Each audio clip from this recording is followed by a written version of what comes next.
కాంగ్రెస్ పార్టీనేమో వాళ్ళు ఎవరిని ముఖ్యమంత్రిని చేయాలి, కేరళ ఎవరిని ఎట్లా చేయాలని చెప్పేసి వాళ్ళు బాధపడతారు. మరి మా కల్వకుంట్ల తారక రామారావు మాత్రం తెలంగాణలో ఊరంతా పోసిందంటే ఊసుగానే పోసిందన్నట్టు కనిపిస్తాను. మీ అందరికీ తెలిసిందే, ఆల్రెడీ నేను కొత్త చెప్పేది లేదు. బండి భగీరథ్ ఏదైతే అమ్మాయికి సంబంధించిన కేసు ఉందో ఆ పదం నేను వాడట్లేను, POCSO. సో అది నేను మన ఛానల్లో కమ్యూనిటీ గైడ్ లైన్స్ వస్తుంది, సో అందుకే ఆ షార్ట్కట్లో చెప్తా ఉన్నా. సో ఆ కేసులో అమ్మాయి 17 సంవత్సరాలని, 21 సంవత్సరాలని, 23 సంవత్సరాలని, 25 సంవత్సరాలని ఒక్కొక్కటిగా బండి సంజయ్ కుమార్ సంబంధించిన లేదంటే బండి భగీరథ్ సంబంధించిన వర్గీయులు పోస్ట్ చేస్తూ వచ్చారు. సో ఒకసారి ఆధార్ కార్డు పెట్టడం, ఒకసారి అమ్మాయికి సంబంధించిన డ్రైవింగ్ చేస్తున్న వీడియోలు పెట్టడం, సో ఇట్లన్నీ జరిగినాయి. హైకోర్టులో ఎవరు కూడా ఈ అంశం పైన అసత్య ప్రచారం చేయొద్దని, మరి ముఖ్యంగా బండి సంజయ్ కుమార్ పేరు తీసుకోవద్దని, కేసులో బండి సంజయ్కి వ్యతిరేకంగా ఈ అంశంలో వీడియోలు చేయొద్దని, ఒకవేళ చేసిన వాళ్ళ వీడియోలు డిలీట్ చేయాలని చెప్పేసి ఇలా అన్ని రకాలుగా హైకోర్టు ఆర్డర్స్ పాస్ చేసింది. అమ్మాయి వయసుకు సంబంధించిలో 17 సంవత్సరాల 3 నెలలుగా పోలీసులు నిర్ధారించారు. పోలీస్ ఇన్వెస్టిగేషన్ వాళ్ళు చెప్పడం జరిగింది. ఆ 17 సంవత్సరాల 3 నెలలు అని చెప్పేసి హైకోర్టు తెలియడంతో అమ్మాయి తరఫున లాయర్ తెలియడం వల్ల సో ముందస్తుగా బెయిల్ రావడం అనేది జరగలేదు. ఇక ఆ ప్రొటెక్షన్ సంబంధించిన దాంట్లో విషయంలో కూడా అనుకూలంగా తీర్పు రాలేదు. సో దాంతో 14 రోజుల రిమాండ్కి బండి భగీరథను పేట్ బషీబాగ్ పోలీసులు తీసుకున్నట్టుగా వార్తలు వస్తూ ఉన్నాయి. ఇక బండి సంజయ్ వచ్చేసి నేనే నా కొడుకును పోలీసులకు అప్పగించాను ఆయన చెప్తా ఉన్నాడు. పోలీసులేమో మేమే పట్టుకున్నాం అని చెప్పేసి పోలీసులు చెప్తారు. సో ఇంతవరకు విషయం బండి భగీరథ్ విచారణ జరుగుతూ ఉంది, 14 రోజుల రిమాండ్ జరుగుతూ ఉంది. దాంట్లో మరి ఫైనల్గా కోర్టులో జడ్జిమెంట్ ఏమొస్తుంది, ఈ కేసులో ఒకవేళ శిక్ష పడితే ఎన్ని సంవత్సరాలు పడుతుంది, శిక్ష పడకుండా బెయిల్ మీద ఏమైనా బయటకు వస్తాడా, ఇట్లా చాలా ప్రశ్నలు తెలంగాణ రాష్ట్ర సమాజంలో తిరుగుతూ ఉన్నాయి. అయితే ఇదంతా ఒకవైపు ఉంటే ఇప్పుడు బీఆర్ఎస్ ఫైట్ చేసిన పర్పస్ లేదంటే సమాజం మొత్తం వ్యతిరేకించిన పర్పస్ అమ్మాయిని మానభంగం చేసిండు, మైనర్గా ఉన్న అమ్మాయిని మానభంగం చేసింది కాబట్టి మరి అరెస్ట్ చేయాలి, పోలీసులకు బండి భగీరథ్ దొరుకుతలేడా అని చెప్పేసి బీఆర్ఎస్ క్యాంపెయిన్ చేసింది. ఇప్పుడు ఏంటంటే పోలీసులు పట్టుకున్నాక కూడా సరే పోలీసులు పట్టుకున్నారా ఆయన వేయరా ఇంకేదో జరిగింది. ఇది జరిగినాక కూడా బీఆర్ఎస్ పార్టీ దీన్ని రాజకీయంగా వాడుకునే ప్రయత్నం చేస్తాం. ఇప్పుడు రాజీనామా చేయాలంటావు, బండి సంజయ్ రాజీనామా చేయాలని ఒక కొత్త డిమాండ్ పట్టుకోవచ్చు. ఇప్పుడు ఫస్ట్ ఏమో అరెస్ట్ కావాలంట, ఇప్పుడేమో బండి సంజయ్ రాజీనామా చేయాలంటావు, దీనికోసం రోడ్ల మీదకి వస్తావు. ఇప్పుడు అదే మంగ్లీ విషయం ఉన్నది, మంగ్లీ విషయం 1000 కోట్లు పేదోళ్ళ సొమ్ము దొబ్బిదిన్నది. ఆ విషయంలో బయటకు రాలి అంటే పేదోళ్ళకు ఉపయోగపడుతుంది, పేదోళ్ళకి 4 రూపాయలు ఇవ్వడానికి వస్తాయి. కానీ ఒక 2 వ్యక్తుల సంబంధించడంలో పోలీసులు అరెస్ట్ చేసినాక విచారణ జరుగుతున్నాక వ్యవస్థలన్నీ దాని మీద పనిచేస్తున్నాక ఏదైతే సమాజం మొత్తం కోరుకున్నదో అది ముందరికి వెళ్ళిన తర్వాత, ముందడుగు పడిన తర్వాత నెక్స్ట్ మిగిలింది ఏంటి, చట్టం ముందు దోషిగా శిక్ష వేయించగలగాలి. అది చట్ట ప్రకారం ఫైట్ చేస్తారు, అమ్మాయి తరఫున ఫ్యామిలీ చేస్తుంది, ఇలాంటి కావాలంటే మన బీఆర్ఎస్ పార్టీ కూడా చేయొచ్చు. కానీ అంతా పక్కన పెట్టి బండి సంజయ్ కేంద్ర మంత్రికి రాజీనామా చేయాలని కొత్త చర్చను పట్టుకోవచ్చు. సో ఈరోజు దాని గురించే మన చర్చ. సో బ్యాక్గ్రౌండ్లో టైటిల్ మీరు అబ్జర్వ్ చేయొచ్చు, బీఆర్ఎస్ వర్సెస్ బీజేపీ అనే టైటిల్ తీసుకున్నాం.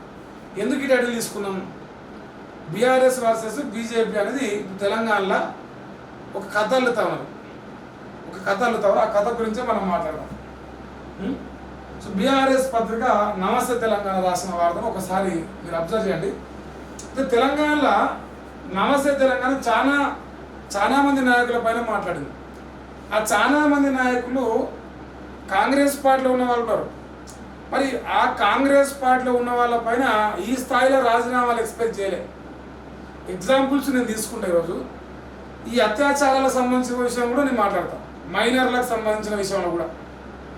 ఎందుకంటే వీళ్ళు పెద్ద పద్ధతులు లెక్క, మా అంత పద్ధతులు లేని లోకంలో మేము ఏ తప్పు చేయాలన్నట్టుగా ఇప్పుడు బండి సంజయ్ విషయంలో మాట్లాడతాం. సో అందరి తప్పులు ఎంచాలి. ఇంకోటి రాజీనామాలు ఎవరెవరు చేయాలని కూడా మాట్లాడదు. ఎవరెవరు రాజీనామా చేయాల్సిన అవసరం ఉంది సమాజంలో.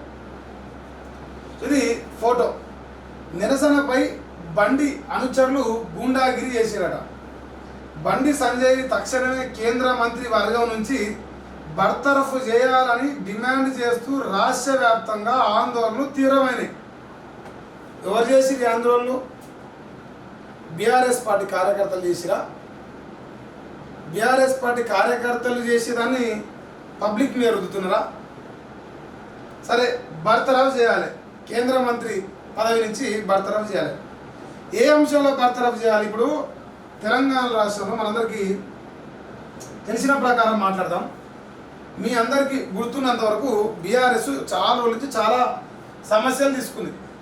ఒక్కొక్కటిగా మారితే ఫస్ట్ ఒక ఆయన ఉన్నాడు, అంటే బర్తరఫ్ గురించి మాట్లాడుతారు కాబట్టి పొంగులేటి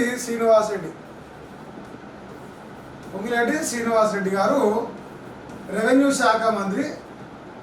ఈయన పట్టపగటిలు లోకం మొత్తం చూస్తున్నాక బాజాబ్తా భూములు కబ్జా చేస్తాం. 2 సంవత్సరాల కూలైతాను. 2.5 సంవత్సరాలుగా బీఆర్ఎస్ పార్టీ ఒక నాయకుడు, ఒక మంత్రి గారు, నెంబర్ 2 మంత్రి గారు, భూములేటి, పొంగులేటి, ఇట్లా నానార్థాలు పరమార్థాలతో ఎన్నోసార్లు ఎన్నో రకాలుగా వార్తలు రాసింది. ఆయన యొక్క అవినీతిని బయటపెట్టే ప్రయత్నం చేసింది. అంటే డైరెక్ట్గా అక్కడ ఈయన వాళ్ళని ఈయన కొడుకు పేరు మొదలుపెట్టు రాఘవ కన్స్ట్రక్షన్స్ పేరుతో జరిగింది. మరి రాఘవ కన్స్ట్రక్షన్స్లో జరుగుతున్న అవినీతి విషయంలో, అవకతవకల విషయంలో, ఆఖరికి 111 జీవోలో కూడా అక్రమంగా క్రషర్ నడిపిస్తున్నారనే ఆరోపణలు వస్తే ఈయనను రాజీనామా చేయించాలని చెప్పేసి బీఆర్ఎస్ ఓ డ్రామా ఆడింది. ఒకవేళ ఆ డ్రామాలో నిజం ఉంటే ఈయన రాజీనామా విషయంలో ఎందుకు రోడ్ల మీదకి రాలేదు? ఈయన గారి రాజీనామా విషయంలో ఎందుకు రోడ్ల మీదకి రాలేదు? ఎందుకు ఈ రాష్ట్రంలో బీఆర్ఎస్ పార్టీ పొంగులేటి శ్రీనివాసరెడ్డిని బర్తరఫ్ చేయాలని చెప్పేసి రాష్ట్ర వ్యాప్తంగా ఆందోళన చేయలేదు? అంటే ఇక్కడ కూడా కొడుకే, ఇక్కడ కూడా సన్నినయం. బండి సంజయ్ విషయంలో కూడా కొడుకే కదా, బండి సంజయ్ విషయంలో ఆయన కొడుకే, ఇప్పుడు ఈయన కూడా కొడుకే కదా. మరి డైరెక్ట్గా ఇన్వాల్వ్ కాలేదా? ఇక్కడ ఈ అమ్మాయికి సంబంధించిన అత్యాచార విషయంలో, మైనర్ అమ్మాయి విషయంలో కొడుకు ఇన్వాల్వ్ అయ్యాడు. అంటే కేంద్ర మంత్రి స్థాయిలో ఉన్న బండి సంజయ్ తప్పు చేయలే, ఆయన కడుపులో పుట్టిన కొడుకు తప్పు చేసిన వాళ్ళని ప్రధానంగా చర్చ జరుగుతూ ఉన్నది. కోర్టులో తేలుతుంది విషయం ఏందనేది. ఇప్పుడైతే అరెస్ట్ చేసారు, అక్యూజ్డ్గా ఉన్నాడు. ఇప్పుడు పాయింట్ ఏంటంటే, ఇప్పుడు రాఘవ కన్స్ట్రక్షన్స్లో ఉన్న ఆయన రాఘవ కన్స్ట్రక్షన్ సంబంధించిన ఎండి లేదంటే పొంగులేటి శ్రీనివాసరెడ్డి సన్ను ఆయన అక్కడ అక్యూజ్డ్గా ఉన్నాడు. మరి ఈ అక్యూజ్డ్గా ఉన్న పొంగులేటి శ్రీనివాసరెడ్డి ఇప్పుడు ఆయన కొడుకున్నందుకు మరి ఈయన రాజీనామా చేయాలి కదా. ఇది చేయమని రా, నేను కూడా బండి సంజయ్ చేయమని రిక్వెస్ట్ చేస్తాను. ఇది ఫస్ట్ పాయింట్. తర్వాత ఇంకొక ఆయన పేరు చెప్పాలి మీకు. ఎవరి పేరు? రేవంత్ రెడ్డి. రేవంత్ రెడ్డి తెలంగాణలో మీ అందరూ తెలుసు, కొండా సురేఖ గారు సంబంధించి ఆమె కూతురు, ఆమె పేరేం పేరు మనకు ఐడియా లేదు, ఆమె ఇట్లా పిస్తోల్ పెట్టుకొని బెదిరింపులకు పాల్పడరు. రోహిన్ రెడ్డి, రేవంత్ రెడ్డి, ఇంకేదో పొంగులేటి రెడ్డి, ఇంకేదో రెడ్డి పేర్లు చెప్పింది. ఫైనల్గా దాంట్లో రేవంత్ రెడ్డి అండ్ కో ఉన్నది. ఈ రేవంత్ రెడ్డి అండ్ కోని అరే బై తెలంగాణ రాష్ట్రంలో బాజాబ్తా మీరు బెదిరింపులకు పాల్పడతారు, గన్నులు వాడతారు, లాండ్ ఆర్డర్ను మీ చేతిలో తీసుకురని చెప్పేసి ఒక్కరోజైనా సరే ఈ రేవంత్ రెడ్డి అండ్ కోను అయితే ఈ కొండా సురేఖ సంబంధించిన ఆయన కూతురు చేసిన ఆరోపణల పైన రాష్ట్ర వ్యాప్తంగా అప్పుడు కూడా ఆందోళన చేసి, అప్పుడు కూడా దిష్టి బొమ్మలు దానం చేసి ఇంకేదో ఎగిరిరు. మరి ఇక్కడ ఎందుకు రేవంత్ రెడ్డిని రాజీనామా చేయించాలని చెప్పేసి రాష్ట్ర వ్యాప్తంగా బీఆర్ఎస్ పార్టీ ఎగిరి గంతేయలేదు? ఇది నా రెండవ ప్రశ్న. ఇది కూడా ఇక్కడ కూడా ఆయన కోనే కదా, ఆయన అన్నదమ్ములే, రేవంత్ రెడ్డి ఆయన అన్నదమ్ములు, ఇక మిగతా వర్గం. ఇప్పుడు మూడవది కల్వకుంట్ల తారక రామారావు. ఈయన పక్కన రావు ఉంది, ఇద్దరు పక్కన రెడ్డి ఉంది, ఈయన పక్కన రావు ఉంది. మీరు అబ్జర్వ్ చేయాలి, ఈయన పక్కన రావు ఉంది. మరి రావు గారు వాళ్ళ ప్రభుత్వం ఉన్నప్పుడు, టీఆర్ఎస్ ప్రభుత్వం ఉన్నప్పుడు సిరిసిల్లలో ఆయన ప్రధాని వచ్చాడు 6 సంవత్సరాల మైనర్ అమ్మాయి పైన, అమ్మాయి కాదు పసికందు ఏంది, 6 సంవత్సరాల పసికందు పైన కేటీఆర్ సంబంధించిన ప్రధాన వచ్చాడు సిరిసిల్లలో వాళ్ళ ప్రభుత్వం ఉన్నప్పుడు రేప్ చేసిన అమ్మాయిని. ఆ పదం నేను వాడతలేను ఎందుకంటే నాకు ఛానల్కి ఇష్యూ అవుతుంది వాడు. అదే నేను అడుగుతున్నా, ఈ రావు గారిని, ఈ కల్వకుంట్ల తారక రామారావు గారిని బర్తరఫ్ చేయాలి. ఆయన అంటే ఇక్కడ అబ్జర్వ్ చేయాలంటే సన్ను కానీ కార్యకర్తలు కానీ లేదంటే అనుచరులు కానీ తప్పులు చేస్తే ఆయా వ్యక్తులు రాజీనామా చేయాలని ఒక డిమాండ్ తీసుకొస్తారు. సో దానికి నేను మాట్లాడుతున్నాను. ఇక్కడ తప్పు డైరెక్ట్గా కేటీఆర్ చేయలే, ఇక్కడ రేవంత్ రెడ్డి చేయలే, పొంగులేటి శ్రీనివాసరెడ్డి చేయలే, బండి సంజయ్ చేయలే. వాళ్ళకు సంబంధించిన వ్యక్తులు చేశారు, కుటుంబ సభ్యుల, అనుచరుల, ఇంకోట. ఇప్పుడు కల్వకుంట్ల తారక రామారావు పైన ఆనాడు బీఆర్ఎస్ పార్టీ నీ సొంత నియోజకంలో 6 సంవత్సరాల పసికందు పైన మానభంగం జరిగింది, రాజీనామా చేయాలనే డిమాండ్ ఈ సిగ్గుదాపిన సన్నాసులు తీసుకొచ్చిర్రా? ఇది నా 3వ ప్రశ్న. నెక్స్ట్ 4వ ప్రశ్న, రాజయ్య మీ అందరికి ఎరికేనా? రసిక రాజా రాజయ్య, ఏం పేరు పేరు? రసిక రాజా రాజయ్య. ఈయన గతంలో ఉప ముఖ్యమంత్రిగా పనిచేసిండు, మంత్రిగా పనిచేసిండు. ఈయన గారికి ఒక మంచి బిరుదు ఉన్నది. ఆ బిరుదు స్టేషన్ గన్పూర్లో ఎవరు అడిగిన చెప్తారు. ఈయన పైన రాష్ట్ర వ్యాప్తంగా రాజీనామా చేయాలనే డిమాండ్ తీసుకొచ్చిరా, తిరిగిరా, అట్లీస్ట్ నోరు తెరిచి స్పందించరా సర్పంచ్ విషయంలో? సర్పంచ్ ఈరోజు కూడా ఈయన బీఆర్ఎస్ఏ అంటే ఇక్కడ డైరెక్ట్ అయ్యా. వీళ్ళందరేమో సపరేటు, ఈయనైతే డైరెక్ట్. ఈయన ఒక్కడు దళితుడు, ఈయన ఒక్కరిని పెద్ద కన్సిడర్ చేస్తారేమో. సరే పోనీ ఏదో చేసిండు, ముసలాయన నడిచింది అది పోనీ. కానీ సో ఇక్కడ ఈయన సొంత బీఆర్ఎస్ కాబట్టి ఇది పట్టుకొచ్చిన. సో ఈయన పక్కన పెడదాం. ఇప్పుడు ఇది కాంగ్రెస్ పంచాయతీ, ఇది బీఆర్ఎస్ పంచాయతీ, ఇది బీజేపీ పంచాయతీ. ఇక్కడ పక్కన తోకున్నది రెడ్డి గారు అని. ఈయనకు డిమాండ్ రావు రోడ్ల పొంది. ఈయనకు పక్కన తోకుంది రెడ్డి గారు అని, ఈయనకు రోడ్ల మీదకి ఎగరరు. ఈయనకు రావు గారు అని తోకుంది, ఈయన మీదకి ఎగరరు. కానీ ఇక్కడ బండి సంజయ్ కుమార్ అని ఉంది అంతే, బీసీ. ఎందుకు బీసీ అంతే, కుమార్ అని ఉంది. ఇక కుక్కలు ఎగిరినట్టు ఎగురుతారు. ఇక ఊర్ల పూట కుక్కలు ఎగురుతారు చూసిండ్రా? ఎవరన్నా నిమ్మలంగా పోతాడు రోడ్ల పూట, మంచి బట్టలు వేసుకొని మంచిగా తయారైపోతా ఉన్నాడు. ఇక కుక్కలు మురుగుతానే. ఇప్పుడు నాకేమనిపిస్తుందంటే, ఒకవేళ బండి సంజయ్ కుమార్ రెడ్డి అయితే ఇవాళ బీఆర్ఎస్ పార్టీ అంటారుగా మూసుకొని పంతుండే. ఒకవేళ బండి సంజయ్ కుమార్ రావు అవుతుంటే ఇంకా అంతకంటే ఎక్కువ మూసుకొని పంతుండే. ఇక్కడ తప్పేందా అంటే, బండి సంజయ్ కుమార్ ఒక బీసీ మునూరు కాపు సమాజంలో పుట్టడమే చేసిన పాపంగా కనిపిస్తుంది. ఎందుకంటే వీళ్ళకు సంబంధించిన కొడుకులు, వాళ్ళ అనుచరులు, వాళ్ళు లైంగిక ఆరోపణలు వచ్చినా, అవినీతి ఆరోపణలు వచ్చినా, అక్రమ సంపాదన దొరికినా ఒకరోజు పేపర్ల నమస్తే తెలంగాణ వార్త రాస్తుంది. పోనీ ఇంకా వీళ్ళే ఆ తప్పులు లేని వాళ్ళైతే మొత్తమే మూసుకొని పంతారు.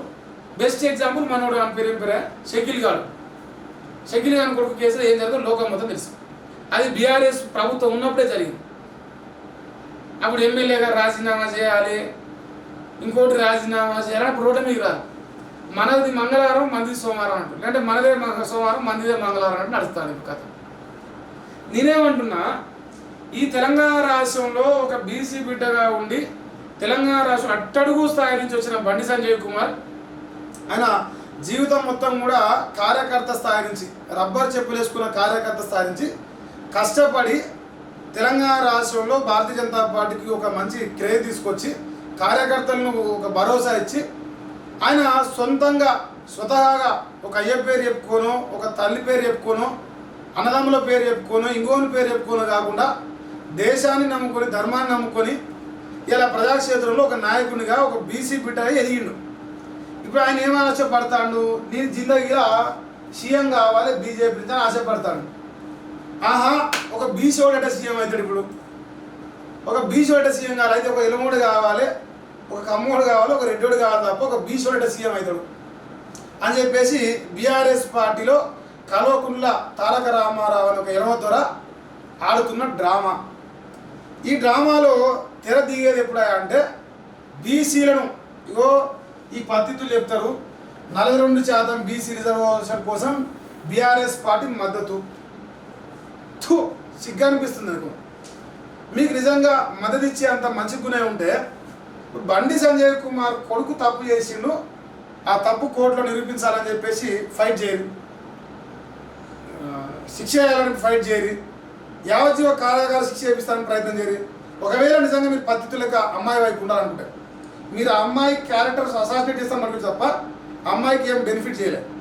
ఇక్కడ నేను చెప్పదలుచుకుంది ఏంటంటే బండి సంజయ్ కుమార్ విషయంలో బీఆర్ఎస్ పార్టీ ఇంటెన్షనల్గా ఒక బీసీ బిడ్డ అయినందుకే టార్గెట్ చేసి డ్రామా నడిపిస్తారు. ఒకవేళ ఒక రెడ్డి గారో ఒక ఎలమదొరనో ఇలా బండి సంజయ్ ఉంటే అంతా మూసుకొని పండి గప్చుప్ తినుకుంటా గప్చుప్గా ఉంటుండ్రి. సో ఇది ఈ తెలంగాణ రాష్ట్ర ప్రజలు లేదంటే బీజేపీ కార్యకర్తలు ఆలోచించాలన్న విషయం. ఇక్కడ తప్పు చేసింది కొడుకు అయితే తండ్రి ఇలా శిక్ష చేయాలంటారు.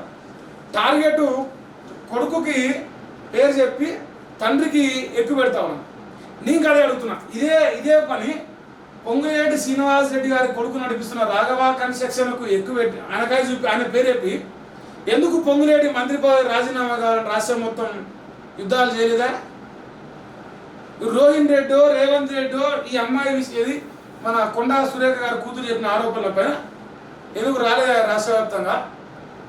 ఈయన పట్టపగటీలు ఈయన మొదటి 6 సంవత్సరాల పసికందు సిరిసిల్లలో మానభంగం చేస్తే ఈయన అనొచ్చాడు. ఏం పీకిండే గుడ్డుగురాల పనులు తోగిండా? ఆయన కేటీఆర్ రాజీనామా చేసిండానే? ఎందుకు చేయలేదు? ఆయన సొంతంగా తప్పులో ఇన్వాల్వ్ కాలే. పొంగులేటి శ్రీనివాస్ రెడ్డి సొంతంగా ఆ మిస్టేక్లో ఇన్వాల్వ్ కాలే, లేదంటే రేవంత్ రెడ్డి డైరెక్ట్ ఇన్వాల్వ్ కాలే. సేమ్ న్యాయం కేటీఆర్కి ఒక న్యాయం, రేవంత్ రెడ్డికి ఒక న్యాయం, పొంగులేటికి ఒక న్యాయం ఉంటుందా? లేదంటే బండి సంజయ్కి సపరేట్ న్యాయం ఉంటుందా? ఆయన కూడా సపరేట్ డైరెక్ట్ ఇన్వాల్వ్ కాలే కదనే. ఆయన కొడుకు చేసిందంటారు, ఆయన కొడుకు మీద గొర్రెలు అంటే తండ్రి రాజకీయం ఉంటే తండ్రికి తప్పు పడితే ఇలా తెలంగాణ రాష్ట్రంలో మనం మాట్లాడతాం. నేనే మాట్లాడుతున్నా, కడుపులో పుట్టిన పిల్లలు తప్పు చేస్తే తండ్రులు రాజీనామా చేయాలంటారు కదా, చాలా మంచి విషయం. కల్వకుంట్ల కవిత గారు శారదందా కేసులో ఢిల్లీలో జైల్లో కూర్చుంటే చిప్పకూడు తింటే కడుపులో పుట్టిన పాపానికి కేసీఆర్ రాజీనామా చేసిండా? చెప్పురే తప్పే కదా. తెలంగాణ రక్తం మంచుకొని పుట్టిన కల్వకుంట్ల కవిత శారదందా చేసి తెలంగాణ పరువు తీసింది. నీవు నైతికంగా విలువలు కాబట్టి నేను రాజీనామా చేసిన కల్వకుంట్ల చంద్రశేఖరరావు కడుపులో కన్న పాపానికి రాజీనామా చేసిండా ఈ తెలంగాణ రాష్ట్ర ముఖ్యమంత్రిగా? ఎలమదొరనా? కేసీఆర్కి ఒక న్యాయం, బండి సంజయ్కి ఒక న్యాయమా? ఆనాడు ఈ బీఆర్ఎస్ పార్టీ ఉన్న సన్నాసులు ఇలా రోడ్ల మీకు ఎగురుతున్న ముదవర్లు ఈ కేటీఆర్ సోషల్ మీడియా బ్యాచ్ సిగ్గుశరం లేకుండా అయాల సమాజం కోసం పనిచేయలేకుండా అయాల రాజీనామా చేయాలని రోడ్ల మీకు రాకుండా మీరు చేసిన లంగా పనులకేమో రాజీనామా చేయాలని రోడ్ల మీకు రారు. ఎందుకంటే మీరు దొరలు కాబట్టి మీరు ఎలా పుట్టుక పుడితేనేమో మీకు ఏ ఆరోపణలు రావు. ఇంత పెద్ద ఆరోపణలు వచ్చినా మీరు రాజీనామా చేయరు. కానీ ఒక బీసీ బిడ్డ అయినందుకు తన కొడుకు ఏదో తప్పు చేస్తే అది కూడా ప్రేమికులు ఇద్దరు ప్రేమించుకొని వాళ్ళిద్దరు కలహాలు వచ్చి కేసులో పాలయ్యి ఇద్దరు కోర్టులో తెలుసుకుంటారు. ఆ ప్రేమాహారంలో ఏలు పెట్టి రాజకీయ ప్రయోజనం మొత్తం బీఆర్ఎస్ పార్టీని అడుగుతా ఉన్నా. మీకు సిగ్గు చేర ఉంటే కేసీఆర్ ఎందుకు రాజీనామా చేయలేదు? కేసీఆర్ ముఖ్యమంత్రి ఉన్నప్పుడే కూడా బిడ్డ జైలు పోయింది, రాజీనామా చేసినాడే. చిప్పకూడు తినొచ్చింది కదా, మరి రాజీనామా చేయలేదు ఎందుకు తండ్రి? అది ఇక్కడ అడగదలుచుకుందంటే రాజకీయ ప్రయోజనాల కోసం కడుపులో పుట్టిన పిల్లలను ముందర పెట్టి వాళ్ళ రాజకీయ భవిష్యత్తు పైన దెబ్బ కొట్టే దుర్మార్గమైన బీఆర్ఎస్ పార్టీ ఆలోచన నేను క్వశ్చన్ అడుగుతా ఉన్నా. 1 ఏళ్ళు బండి సంజయ్ మీరు చూపిస్తావు, 4 ఏళ్ళు మిమ్మల్ని అడుగుతా ఉన్నాయి. ఎందుకు కేటీఆర్ రాజీనామా చేయలే? మైనర్ బాలిక పైన లైంగిక దాడి జరిగితే ఎందుకు కేసీఆర్ రాజీనామా చేయలే? కన్న కూతురు శారదంలో అరెస్ట్ అయితే జైలు పోతే తిహార్ జైలు చిప్పకూర్తి వచ్చిన కూతురు కోసం రాజీనామా చేయాలనే? అటు ముఖమే చూలే కదా, అటు ముఖమే చూలే కదా. మరి అప్పుడెక్కడ పోయింది మీ న్యాయం, మీ నీతి? అంటే మనదేమో సంసారి పని, మనదేమో వ్యభిచారి పని అయిపోతా. ఇది ఈ తెలంగాణ రాష్ట్రంలో 3 రోజులకి నేను లైవ్ చేయలేదా? నేను స్కిప్ చేసి వేరే వార్త చదవడం నాకు ఇంట్రెస్ట్ లేక దీని ఒక కంక్లూజన్ ఇద్దామని ఈ విషయం చెప్తాను. నేను చెప్పిన దాంట్లో ఏమైనా తప్పుందా? నేను చెప్పింది న్యాయమా కాదా? ఎవరికైనా ఇప్పుడు రేవంత్ రెడ్డి చెప్పిండు అంబేద్కర్ రాసిన రాజ్యాంగంలో కేటీఆర్కి ఒక రాజ్యాంగం, రేవంత్ రెడ్డికి ఒక రాజ్యాంగం, కేసీఆర్కి ఒక రాజ్యాంగం, ఇలా ముగ్గురికి ఒకటి రాసి బండి సంజయ్ కోసం ఒకటి రాయలే, లేదంటే బీసీలకు ఒక రాజ్యాంగం, ఓసీలకు ఒక రాజ్యాంగం రాయలే. అందరికి ఒకటే రాజ్యాంగం, ఎవడు లంగ అయినా అందరు లంగలే. కానీ మీరేమో సక్కమైన వాళ్ళు, బండి సంజయ్ ఒకడేమో వ్యతిరేకంగానే ఈ దుర్మార్గమైన ప్రచారాన్ని సిగ్గుంటే బంద్ చేసుకోరు, సిగ్గు లేకపోతే ఒకటి చెప్తారు. కానీ ఇప్పుడు ఒకవేళ బండి సంజయ్ కుమార్ ఇలా రెడ్డి అయి ఉంటే ఒక్క నాకు ఒకటి ఎన్నో తెరపోయాలి బీఆర్ఎస్లో, నీకు గ్యారంటీ ఇస్తా. వాళ్ళకున్న ఐకమత్యం అది, అగ్రకులాలకున్న ఐకమత్యాన్ని నేను కించపరుస్తలేను, కానీ యాక్సెప్ట్ చేస్తున్నా. ఇప్పుడు బండి సంజయ్ ఒకవేళ రెడ్డి అయి ఉంటే ఇప్పుడు వెళ్ళే ఉండపో ఏమైనా చేతి చేసిన పడరాదే అంటారు, వెనకేసుకొస్తారు. ఇక సిగ్గు తెచ్చుకోరు ఇప్పటికైనా. సో బండి సంజయ్ కుమార్ సంబంధించిన ఈ విషయాన్ని తెలంగాణ రాష్ట్రంలో బీఆర్ఎస్ పార్టీ రాజకీయంగా వాడుకునే ఒక దుర్మార్గమైన ఆలోచనను తెరలేపింది. అయిపోయింది, జైలు పడ్డాక నన్ను మూసుకొని పండాలి కదా, పోనీ కొడుకు మీద ఫైట్ చేయాలి, తండ్రి రాజీనామా చేయాలి. అక్కడ మరి చెల్లె సారథులకు తండ్రి రాజీనామా చేసిందా, తండ్రి రాజీనామా చేసిందా? అది చెప్పరు సంసారం లెక్క. మీ సంసార పని బయట పెట్టరా?